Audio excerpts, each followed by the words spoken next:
Hello and welcome to this course on the novels of Johann Wolfgang von Goethe. This is the first in a series of videos which will guide you through the reading of all of the novels that were written by this poet, Germany's most famous poet. We'll be beginning with the novel that made him an overnight success in 1774, The Sorrows of Young Werther, and we'll be going all the way through to the last novel he wrote, which was The Journeyman Years of Wilhelm Meister, William Meister's Journeyman Years, which he completed in the second version in the year 1829, 3 years before his death. Before we begin, allow me to introduce myself. My name is John Noyes, and I am a professor in the Department of Germanic Languages and Literatures at the University of Toronto in Canada. I'm also a professor in the Department of Modern Foreign Languages at the University of Stellenbosch in South Africa. I've been occupied with the works of Goethe for many years now, and also just generally occupied with the times in which he wrote. I've studied Goethe's very close friend, Johann Gottfried Herder, and I've written a couple of books about him. This one I called Herder, Aesthetics Against Imperialism, and I also translated one of Herder's essays, Herder's essay on being. What's keeping me busy right now is translating this work by Herder, Briefe zur Beförderung der Humanität, all 700 pages of it. This course will consist of a series of individual videos. They'll probably be between about 10 minutes and half an hour. I'll try not to make them too long. And they will be intended to raise certain salient points about the individual novels. Now, I'm going to be assuming that you have a certain amount of familiarity with Goethe's life and his main intellectual concerns. You can get that quite easily on the internet. You can also find some excellent books if you still have access to books. For those of you who like the broad, detailed, widely cast biographies, there are none better than Nicholas Boyle's 3-volume biography of Goethe. Unfortunately, only the first 2 volumes have appeared, but these are so good that I recommend them to you. They give such a good insight into the man and his times. I'll be publishing these videos weekly, and I'm assuming that you have read the novel in question before the video is published. I'm going to be working with 2 editions. The German edition that I'm working with is this one, the Reklam edition, and the English edition is the collected works in English in Surkamp. So all I'd like to do today is to simply put forward a few ideas about novels, the writing of novels, the reading of novels, what they are, how they can be used, how they can be read, and what a novel in general might have meant to Goethe. So what exactly is a novel? We all know what a novel is. We've held them in our hands. We've read them. We know more or less what to expect when we go to the fiction section of the bookstore. But it's important to realize that at the time that Goethe published his first novel in 1774, it was entirely unclear what exactly a novel was. And when he finished his last novel, it was equally unclear what a novel was and what it could be. So in 1774, he published The Sorrows of Young Werther, which he began as a epistolary novel, ein Briefroman, and we hear the voice of the protagonist Werther writing to his friend Wilhelm. Werther is doomed and he is going to take his own life. So somewhere in the middle of the novel, a narrator announces himself, and we read the voice of the narrator. And now this introduces a level of complexity, allowing Goethe to distance himself from the thoughts that led to suicide. And this is going to be important for Goethe his whole life long, this level of narrative complexity. In 1774, there were many role models for writing novels, most of them coming from the French or the English. The French, Rousseau and Diderot, had both just published important novels. In England, there was the older tradition of Defoe, but there were also the more recent novels by Fielding, Richardson, Sterne, and these were taking the German-speaking world by storm, so Goethe was strongly influenced by them. His novels didn't just come from nowhere. So it's important for us to understand that there is a certain sociology of the novel. George Steiner once observed that the novel would not have been possible without the rise of the middle classes. You needed to have leisure time to read. You needed to have a place where you could withdraw into certain quiet rooms in your house where you know your fantasy would not be disturbed and you could immerse yourself completely in this other world. And this is one of the founding characteristics of novels. Novels present alternative worlds.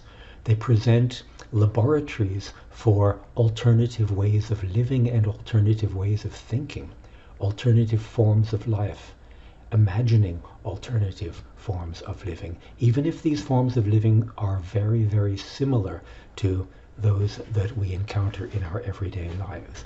The novel provides a place where fantasy and the imagination can run free and confront some of the troubling, elating, disturbing, confusing aspects of life. And Goethe used his novels like that.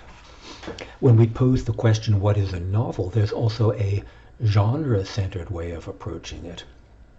It's not a drama. We don't have characters on stage who are acting, speaking, as if they're wearing a mask.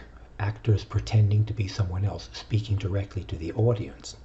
Instead, you have the mediation of a narrative voice. And again, this mediation is crucial. It allows the writer to distance themselves. It allows irony. It allows all kinds of tricks with the voices of the protagonists and their thoughts and their actions. So novels are also not poetry. They're not a single voice attempting to speak their innermost feelings and desires and passions. A novel, in genre terms, I find it quite useful to think of it as a play with representing something that is unheard and unseen in a voice that pretends knowledge, in a voice that professes knowledge, that pretends to have been there. So there's this play with absence and presence. There's a play with knowledge and the claims that knowledge can make on the world. There are rhetorical strategies of coercion at work. And there's also kind of a heuristics of storytelling, a dynamic, an energy that moves the plot forward, that makes you want to keep reading, or with some books, that makes you want to simply put it down and give up. If you're interested in a text that goes through in some detail the dynamics and the structures and the systems at work in prose writing, then I would recommend Roland Barthes' magnificent analysis, which is published under the title SZ. Goethe experimented his whole life long with the possibilities of the novel as a form for imagining life, exploring life, experimenting with life, trying out various different thought experiments, different thought ideas, thinking through different scenarios. And by the way, this experimentation characterized his thinking and his writing not only when it came to novels, not only when it came to poetry and plays, but also when it came to science. Goethe was an experimenter, and he understood experimentation as a way of aligning subjective and object interests in the world, a way of thinking through what is subjectively verifiable or subjectively thinkable, and on the other hand, the objective world, to which we only have access through various different subjective means. And when we read Goethe's novels, it's always useful to bear in mind that there is this scientific intention behind them, this analytic mind that wants to dissect people's thoughts and their actions and their lives and think about them and think about alternatives. So we're going to be reading, as I mentioned, a novel written in epistolary form, published in 1774, Die Leiden des jungen Werther, young Werther's sorrows.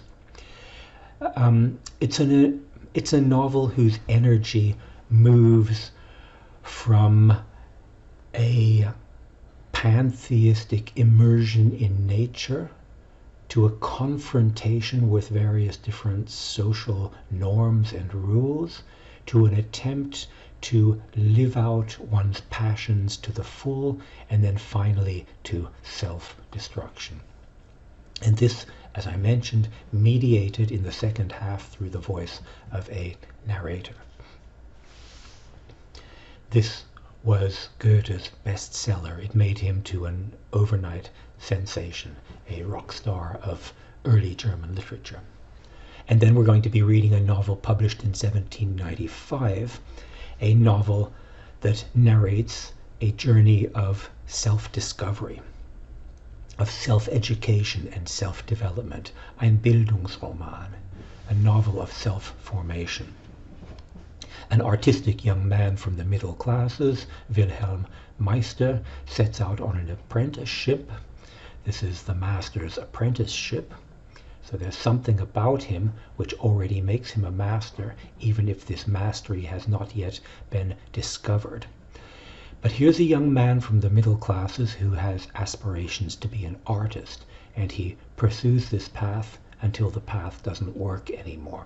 Then he tries another one, and another one, and another one. And Goethe is going to be coming back to this late in life. In 1821, he's going to publish the continuation of the William Meister stories, and that is Wilhelm Meister's Wanderjahre, William Meister's journeyman years. And the more Goethe concerns himself with this question of self-development and self-fulfillment, Bildung, the more he realizes how complicated the relationship between self-development and narrative is. And so by the time he comes to write the journeyman years, he's allowing narrative convention to start to break down. We have a montage, a very bold experimental approach to narrative montage. We have a plot which seems to drive the story but ends up fizzling out and going nowhere. We have different voices telling different kinds of stories, speaking in different ways. All of these are intermingled around this imaginary person, maybe even Goethe's alter ego, this imaginary Wilhelm Meister. And there's something that's even psychoanalytic about this.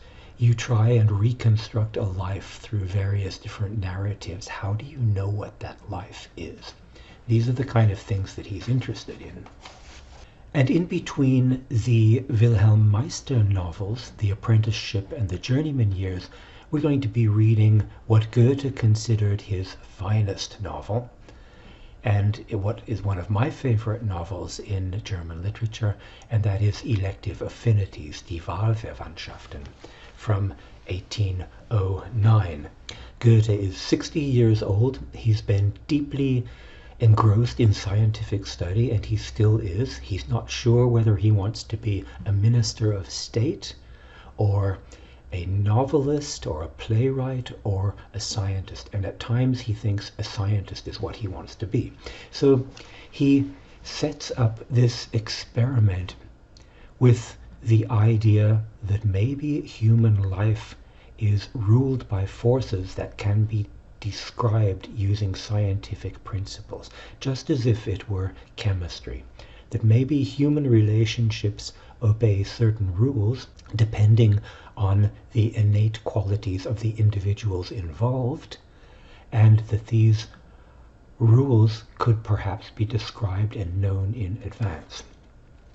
Now, are humans obliged to obey natural laws? Do natural laws interfere with social laws? That was something he was playing with in Werther already.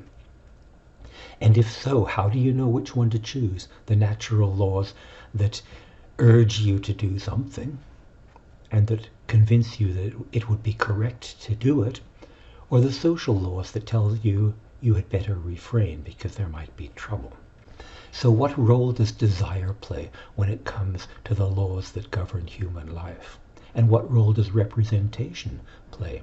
Do we even know what our desires are? Or are they tricks of representation?